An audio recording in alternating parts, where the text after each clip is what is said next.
Olá, queridos. Eu tive que parar o vídeo anterior porque o meu telefone ele tem uma memória muito curta e agora eu vou dar a continuação daquilo que nós estávamos falando.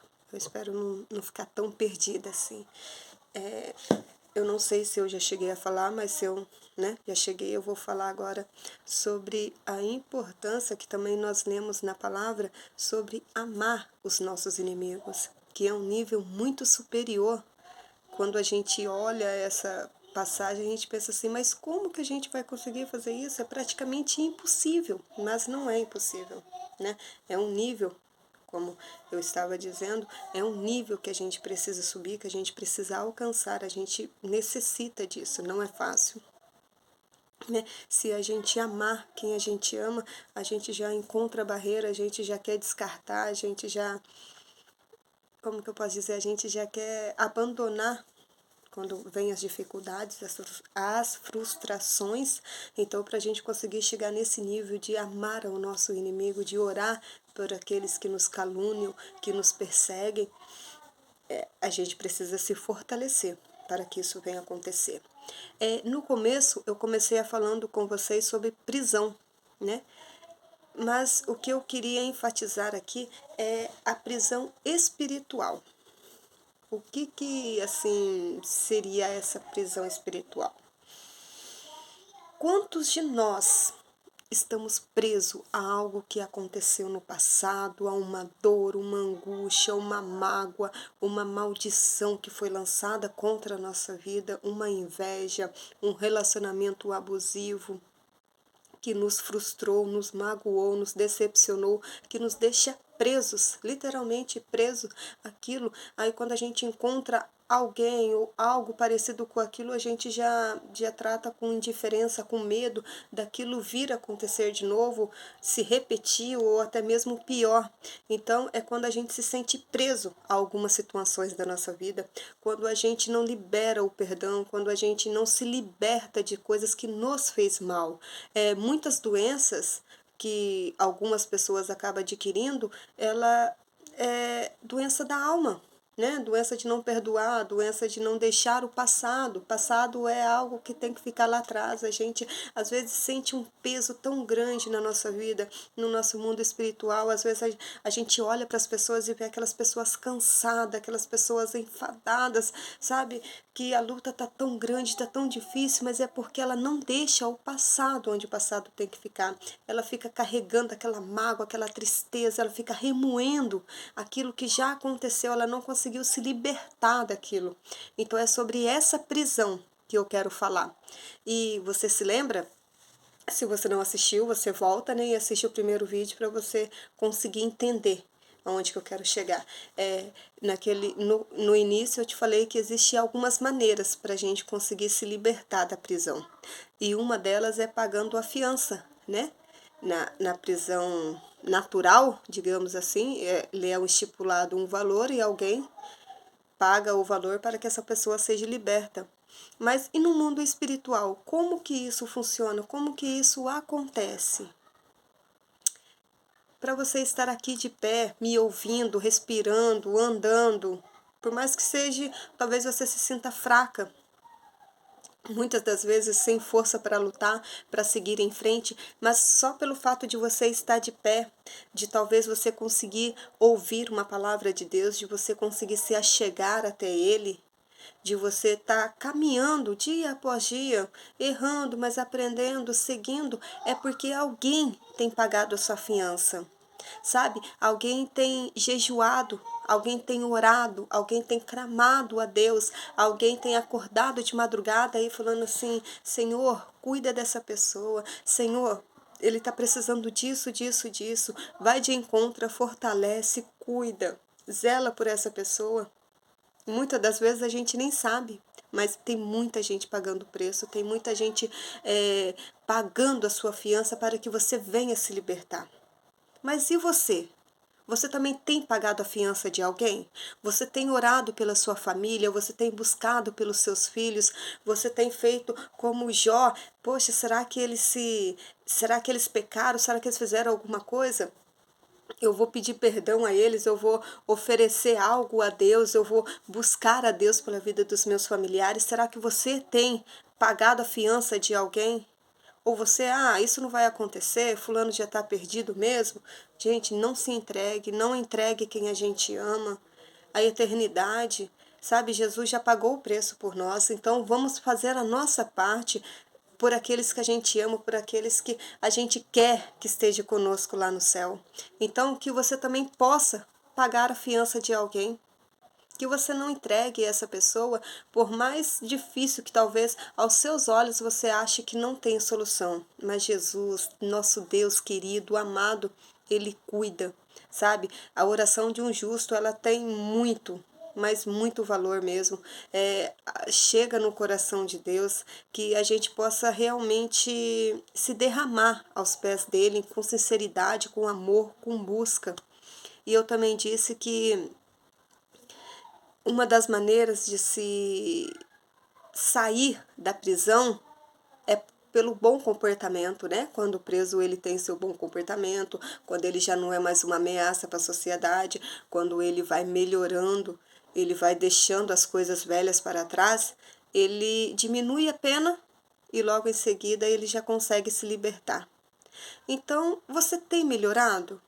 Você tem sido melhor do que ontem?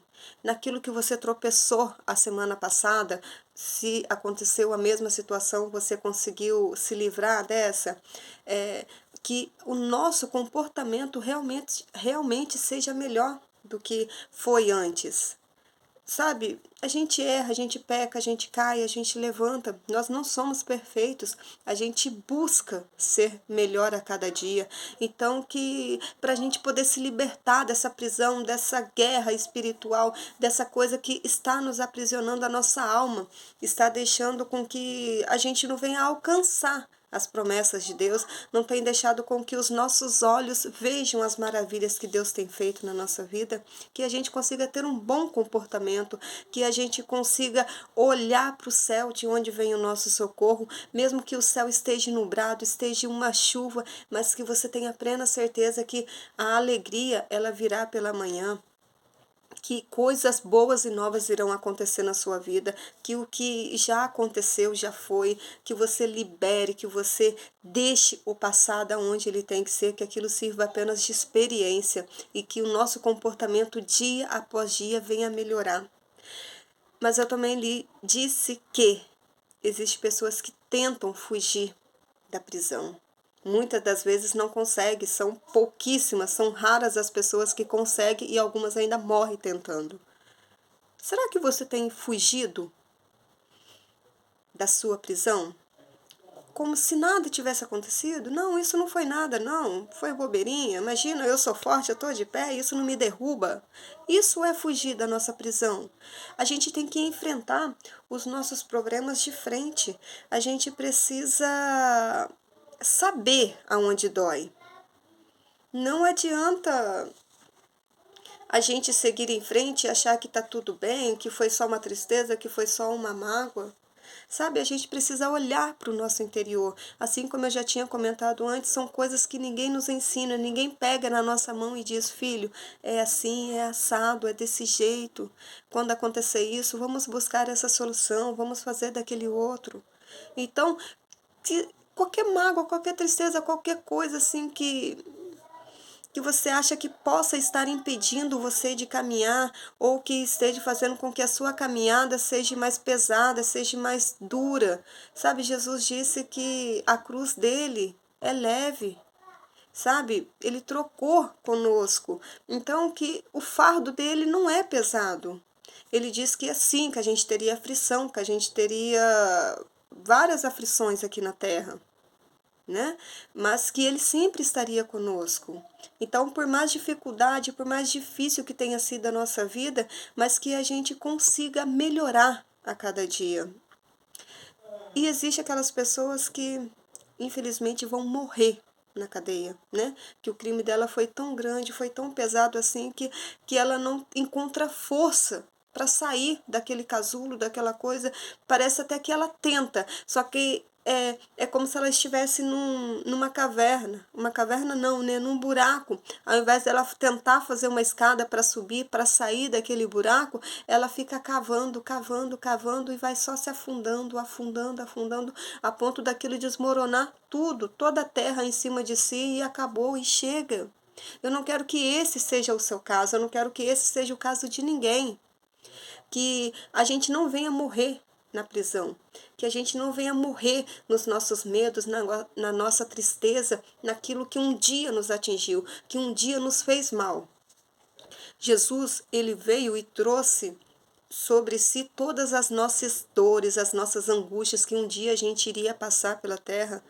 Ele tomou sobre si tudo, tudo, tudo. Então, sabe, tudo o que você fez de errado, não se condene, sabe? Nem Jesus, ele já nem se lembra mais do seu passado, que isso sirva de lição, como eu te disse, para você não voltar a praticar as atitudes más que você veio a fazer, mas que aquilo possa servir assim de incentivo, de experiência, que você consiga superar aquilo que aconteceu na sua vida. Eu não gostaria que você tivesse passado por nada, mas infelizmente eu não posso impedir. Mas se você passou por alguma coisa que te machucou, que te magoou, que você encontre força em Deus, que você peça para Ele sabedoria, que você peça para Ele limpar o seu coração para que você não venha morrer nessa prisão. Sabe? Não fique assim preso. Sabe? Jesus te libertou, se sinta livre para caminhar, para correr, livre para amar, livre para encontrar a pessoa dos seus sonhos, para você ser uma boa mãe, para você ser uma boa empregada na empresa. Se sinta livre para você falar aquilo que você pensa, sem magoar outras pessoas, porque existem pessoas que acham que pelo fato delas serem sinceras, eu falo a verdade, isso não magoa. O fato de você falar a verdade não muda, muda a maneira que você fala. Eu acredito que a gente possa falar tudo o que convém no momento certo, da maneira certa. Sabe, a gente não pode ser igual um pato, pensou, pum, soltou. Não, não é assim. A gente tem que ter sabedoria, a gente tem que ter o momento certo, a gente tem que escolher as palavras certas, a gente tem que saber como se portar diante de cada situação. Eu acho que eu já falei de tudo, mas para encerrar, eu queria deixar uma ilustração. Eu não sei se eu vou ser fiel à verdadeira história. Eu não sei se vocês já conhecem, mas eu queria encerrar com essa história que eu acho era maravilhosa e linda. Se você já conhece e se eu errei em alguma parte, me perdoem por isso, tá? Eu tentei encontrar ela de novo para me tentar guardar aqui na memória, mas eu não encontrei. Eu vou compartilhar com vocês o que eu lembro dela, tá? Existia uma pessoa que ela foi presa, né, por um crime que ela cometeu, e esse crime ela seria executada. Mas eu não me lembro ao certo se teve alguém que lutou por ela, alguma coisa nesse sentido, que chegou até o governador. Aí o governador resolveu dar a liberdade para essa pessoa. Mas como ele era uma pessoa muito conhecida, então para ele não chegar lá que aquilo iria acontecer, ele se vestiu de terno, tudo bonitinho, como se fosse um pastor, colocou a carta de liberdade dentro da Bíblia e chegou na cadeia, né? E começou a conversar com o preso, mas o preso não queria saber, expulsou, eu não quero saber de você, vai embora daqui, saia daqui, e começou a falar várias coisas que não convém, e gritava, e disse que iria matar. Aí, para sua própria segurança, ele saiu, mas antes ele falava: ei, eu tenho algo para você, está aqui na Bíblia, venha, me escute, deixa eu falar. E ele gritava com ele, e então, para sua segurança, ele resolveu ir embora. E nisso o governador foi embora. E o guarda disse para ele: poxa, por que você foi tão burro? Aquele era o governador. Ele se vestiu, mas dentro da Bíblia estava a sua carta de liberdade. Como você se recusou? Aí, no dia da execução, ele disse algumas palavras. E ele disse que ele estava sendo morto não pelo crime que ele cometeu, mas sim pela salvação que ele recusou. Então, independente do que você fez, independente do que eu fiz, tem muitas coisas na minha vida que eu já fiz que eu me envergonho, que eu me entristeço quando eu lembro, que eu penso assim, eu falo, Senhor, como o Senhor me amou, como o Senhor ainda cuidou de mim em cada detalhe, independente daquilo que você fez, que você não venha praticar mais aquilo, que aquilo não venha mais fazer parte da sua vida, que quando as pessoas olharem para você, ela veja uma pessoa nova, transformada, que realmente assim que Deus entrou na sua vida e aquilo ficou para trás, aquilo serviu apenas de lembrança, que a gente não venha trazer nem para contar como testemunho, porque para mim é um testemunho, na verdade, mas que assim como essa história, que a gente não venha perder a nossa salvação, porque Jesus morreu para nos salvar, independente do seu pecado. Então, que a gente não venha continuar nessa prisão, que hoje que você ore, que você busque a Deus, que você peça para Ele limpar, para Ele tirar, para Ele jogar tudo aquilo que não provém da sua vida, para que você seja liberto, liberta, que você venha aproveitar ao máximo a sua vida. Eu espero que eu tenha conseguido passar algum conteúdo para vocês. Eu fiquei muito feliz de poder gravar mais uma mensagem e que Deus possa falar ao seu coração aquilo que talvez eu não tenha conseguido, mas que você guarde essa mensagem no seu coração, que Jesus veio para te salvar, para te limpar, para te purificar, para te livrar dessas correntes que te aprisionam, que querem fazer você prisioneiro, a sua alma, o seu espírito. Saiba que você é livre em Cristo Jesus. Amém? Fique com Jesus, que Deus te abençoe. Até a próxima.